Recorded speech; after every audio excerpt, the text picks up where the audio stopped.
All right, so the first question I have for you is, given the heated political climate that is currently in our country, I think some Christians, especially younger evangelicals, are hesitant to enter a discussion about politics.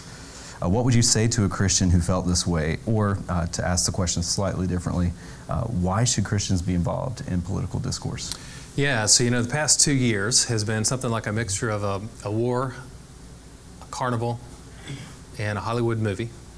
It's been crazy, and you see a couple of types of extremes and maybe some middle ground, but one of the extremes is sort of throwing up your hands and walking away in disgust, and you can understand why. And then another would be, I think, kind of an overheated political activism that almost inflates political activism or invests it with sort of a messianic hopes. And that is particularly dangerous. That's idolatry, and it also tends to fail you so quickly that you end up in the first category again, deflated and ready to quit. And so so I think we're aiming for something different than that, which is a sort of appropriate Christian involvement in a democratic republic. And I think we have to be involved. The Bible talks about religion, true religion, often by locating it in the human heart. So upwards of 1,000 times, at least 800 times, the Bible relates religion to the heart. But when it relates religion to the heart, it's not privatizing religion. So to say that something is heartfelt in biblical terms is to say that it's located in the innermost recesses of who we are, sort of affecting us in the depths of our being. And anytime something affects us in the depths of our being, it is going to affect us in the totality of who we are. So if our religion truly is found in worship of the God of Jesus Christ, that's going to radiate outward into our political engagement and our public life. If our true religion really is sex or money or power or any other created thing that we've absolutized and given ultimacy, then that is what will radiate outward into our public life. And so the way we behave in public life, the type of words that we say, our demeanor and our posture gives evidence of which God rules on the throne of our hearts, or which cocktail of gods, false gods. So if you see a person who fairly consistently comes unhinged in the public square, is willing to set aside their Christian belief and sort of operate with a demeanor they would never operate with in another environment, then you know for them and for many of us, there's a cocktail of sort of idols vying for the throne of the heart, where Jesus should reign supremely. I forget if I answered all of your question or not, but sort of the thrust of it is, I guess, is this: whatever is your religion will necessarily affect your public life. It will drive you into it will shape the way you do whatever political engagement you do, and if it doesn't, then it's not really your religion. So for me, it's not a matter of whether we should or not. It's just the fact that it does, that we should recognize that and seek consciously for it to be Christ who shapes our engagement rather than some false god. Okay. So this kind of gets to what you've already said, but maybe we can flesh this out a little bit more. But maybe talk about how should we display that when we're in those political discussions, or maybe like what would be the methodology for addressing political issues if you have Christ as your So the most important political gathering that we're involved in, hands down, occurs once a week, and it's on Sunday mornings. For those at the Summit Church, also Saturday evenings, and the Catholics and the Jehovah's Witnesses also on Saturday evenings. It's a joke. When the church gathers, that is a political assembly in the biblical sense of the word political, where we declare that our polis, our primary city, our primary place of citizenship, is God's kingdom, even rather than an earthly kingdom. So we gather together and we declare that Jesus is Lord. We do it through the preached word. We do it through the Lord's Supper. Everything we do in a service should remind us that Jesus is Lord, and by implication that Caesar is not. That whatever false god that's vying for our acceptance is not Lord. And so what it does is it nourishes, if you will, our political identity in the biblical sense of the word political. It reminds us that we are primarily ambassadors of the King, who will return one day and install a one world government and a one party system with him at the throne and us as ruling with him and under him. And so we declare that Jesus is Lord, and that should characterize our political involvement. People should get the distinct sense that our ultimate allegiance is to the Lord, but the overflow of that is a good and healthy allegiance to our own nation, a type of allegiance that not only affirms, but critiques. And if you live in if you're dealing with any earthly kingdom, you'll always be affirming and critiquing. The gospel is always, in a Christian framework of thought, will always affirm what can be affirmed, but will always also be critiquing. So how do we do that? I think the concept of narrative is really helpful. There are different ways of showing the Bible's coherence. There's a systematic coherence to the Bible. There's also a narrative coherence, which I think is the most interesting type of coherence and the most helpful. And that narrative, the biblical narrative, we can call the true story of the whole world. And it is that narrative that truly and really positions world events and explains them and explains world actors. It is not the MSNBC narrative. It is not the Fox News narrative. It is not the CNN narrative. It's not the BruceAshford.net narrative, a very little-known website. None of those narratives is the biblical narrative, and so we show that narrative is the overarching narrative, and the narratives put forth by the media outlets are bit players within that overarching narrative. So, I think that's one thing we can do. Another thing we can do that shows our primary allegiance to the Lord is we can survey the political landscape for idols. There's literal and metaphorical idolatry. You have literal idols where people make something with their hands and then call it a god and then worship it. But you have metaphorical idols, which are things that part of God's good created world, things that are good, that we absolutize or give our ultimate commitment to. Those things become counterfeit gods or idols, and we bow and give allegiance to them. And there's a couple of ways you can go on an idol excavation trip, if you want to, across our political landscape.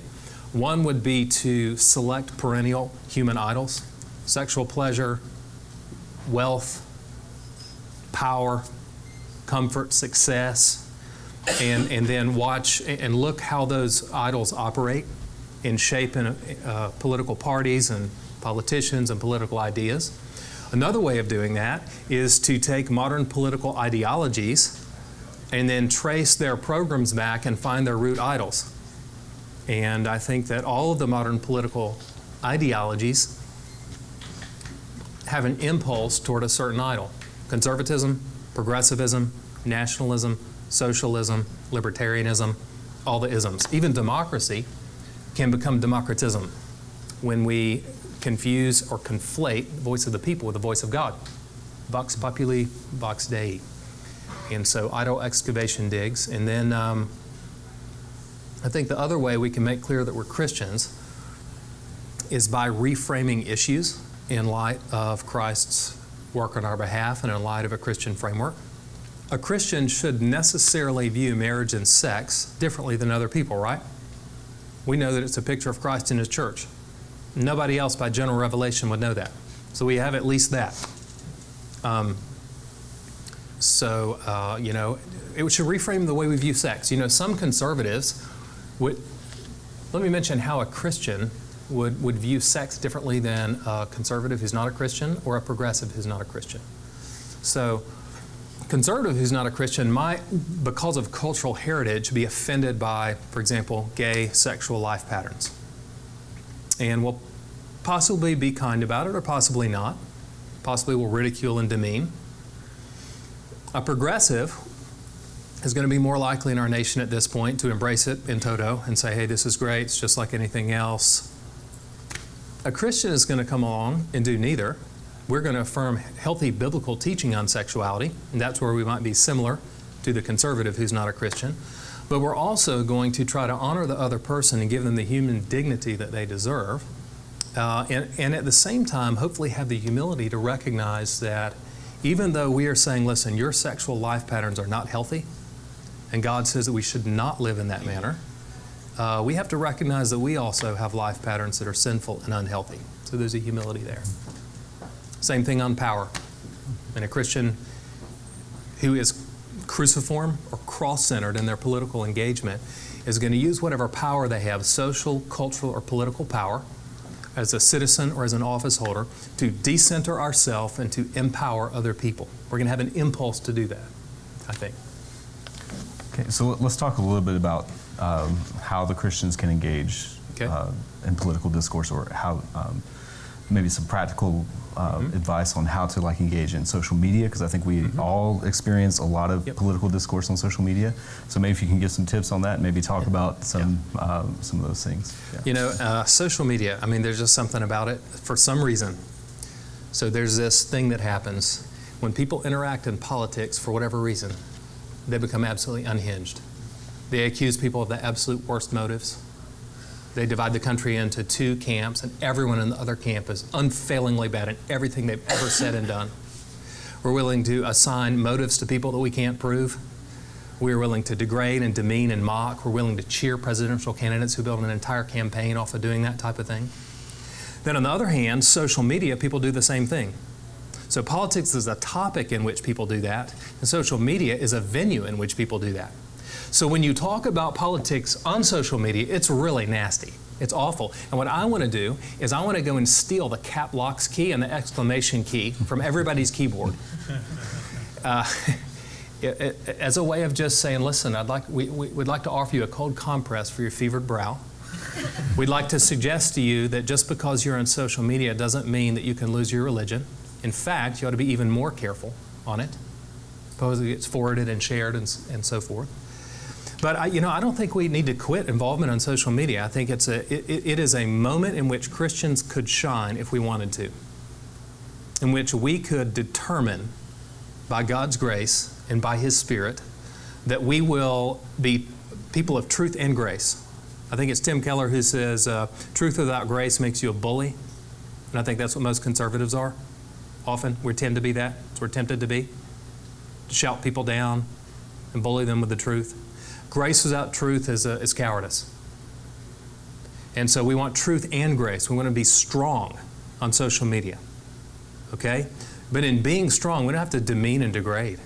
We should never demean and degrade. We should not mock. We can use humor, but we don't want to be humor that demeans. And I think this is difficult to do. I found it difficult. I've got a pretty spotty track record on this stuff. That when you're standing in the moment discussing important ideas that affect the entire nation, right? And someone misrepresents you and insults you and degrades you, it's very difficult not to do it back in return, isn't it? It's like first impulse. For me, it is. And so you have to do something to rebuild the filter, you know?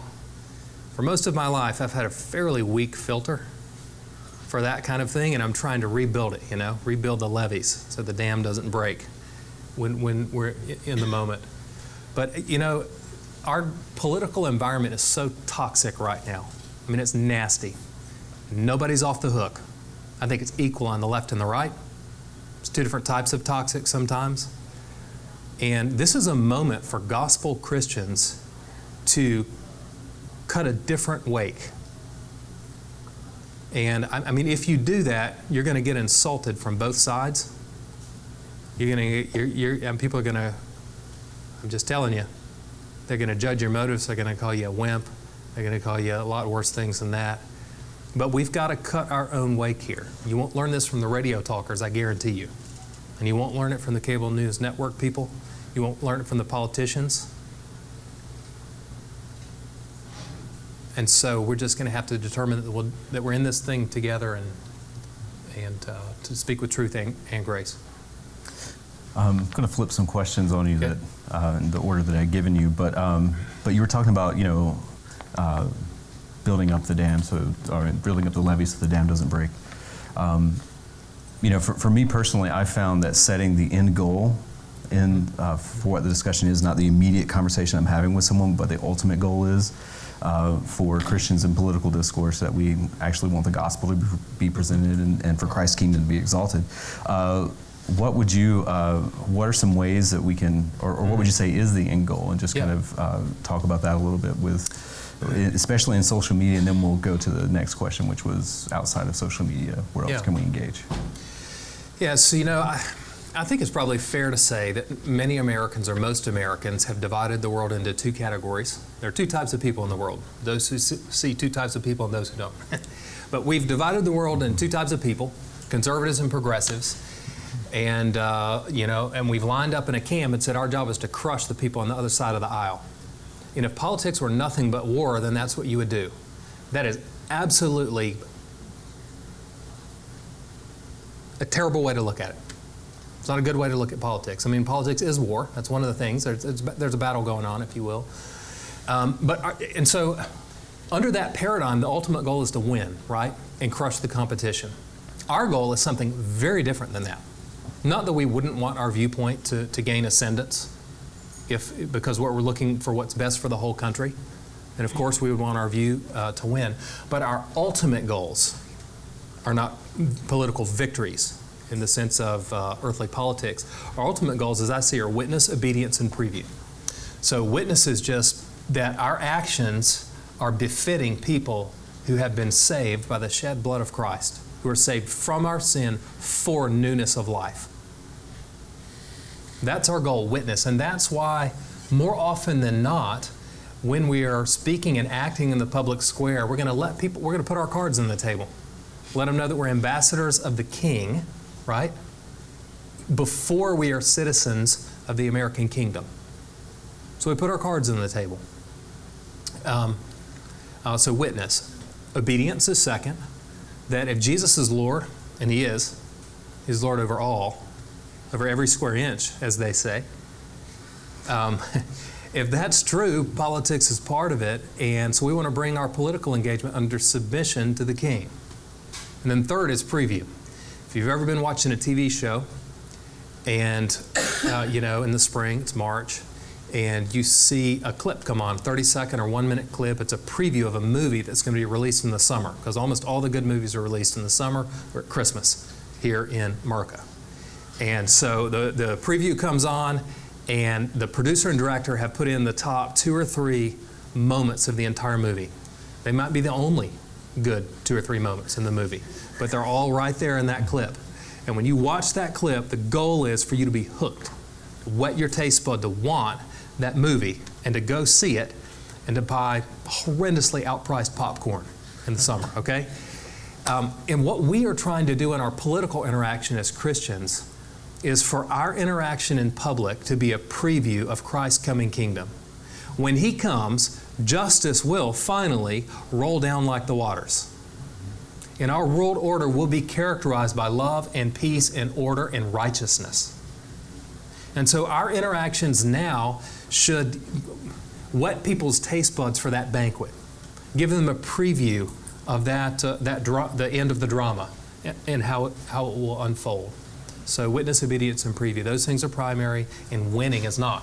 And a way of putting this is, the only person who ever wins politically, really, is Jesus. And we win because of Him. In the meantime, when Jesus looked at the disciples and said, "As the Father sent me, so I send you," He showed them the scars in His hands and on His side. And basically said, you should expect to have a cross-shaped pattern of interaction where the world hates you, where they look down on you. And I think that should make us willing to, in the political realm, to be sacrificial. If Jesus, the Supreme Lord of the universe, can be a homeless, itinerant preacher for the entirety of His ministry, then we can be homeless, so to speak, politically. And people on the left and the right can mock all they want to. So sacrificial. It means we should be a prophetic, that we should be ready to declare that Jesus is Lord and that all the other fake lords are not. It's not just fake news, there's also fake lords, that they're not Lord. And then finally, I think our interaction should be characterized by a humble confidence, and our confidence is this: the King will return. I mean, it's going to happen. But our humility is that we're not going to be the ones who bring the kingdom. We're not the King. And it's a really good combination, humble confidence. It's that truth and grace combination again. It's a powerful combination. And so I think that's our ultimate goal.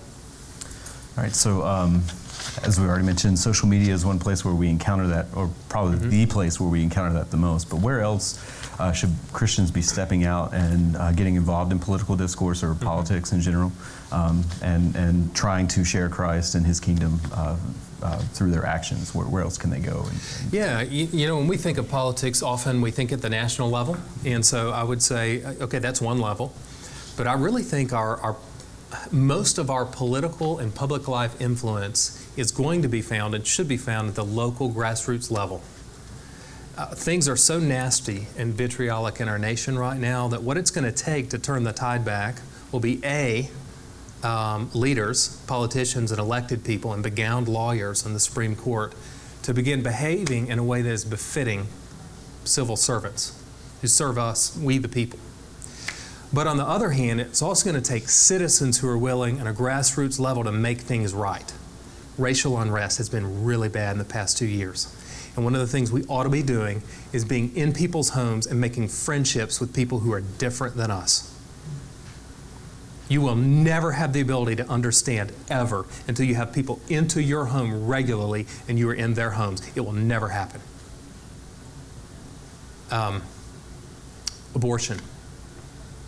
If we really, really believe what we say we believe, we're going to be giving dollars to clinics that help people give babies up for adoption and help women, clinics like First Choice and Pregnancy Solutions that Amber Lehman works with. So local is important. I think our conversations, the way we treat people in public, that we as believers should go out of our way to have a smile on our face, a friendly smile, and to extend a hand, to extend grace when grace can be extended. And just for our general demeanor to be something befitting the Lord. Social media. If I were you, I would have an active strategy on social media, not a passive one. And the active strategy is to make sure that several times a day you put in a good word in the midst of a toxic discourse. A good word. And pray that the Lord will show you how to say those things wisely and in a good way. It's my best thoughts right now. Okay, all right. Well, what about other people's thoughts? We know your work, One Nation Under God, is out there. What else would you recommend that, since we're a library, we got to recommend books. Yeah. What would you recommend that they read? Let's recommend some books.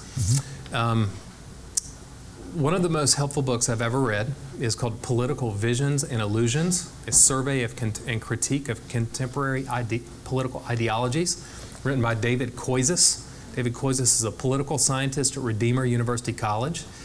This book, on a scale of 1 to 10, with 10 being a PhD level book and 1 being more of an Osteen sort of a text, I would put Koizis at about a 6 or a 7. He's writing for an upper level bachelor's student in political science or maybe an MDiv type student. And what he does is he unearths the idols underneath the ideologies. Really good stuff. About a 300-page book, I think. There's a book by Richard Mao. He's written several books on civility. He has a new one on civility that I would recommend. I forget the name of it. And civility is the ability to speak the truth in a gracious way, befitting your conversation partner's human dignity. And it's a lesson that is sorely needed right now.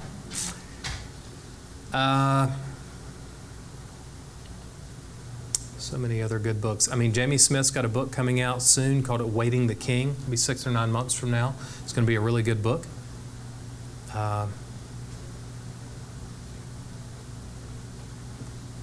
Richard Mao and Sanders Griffioen, Griffioen, however you say that. It's got a book called Pluralisms and Horizons that deals with this question. How do you deal with plurality, manyness? People who are different than you in any number of ways. Ideological, religious, racial. I think that's an important book. So there's a few.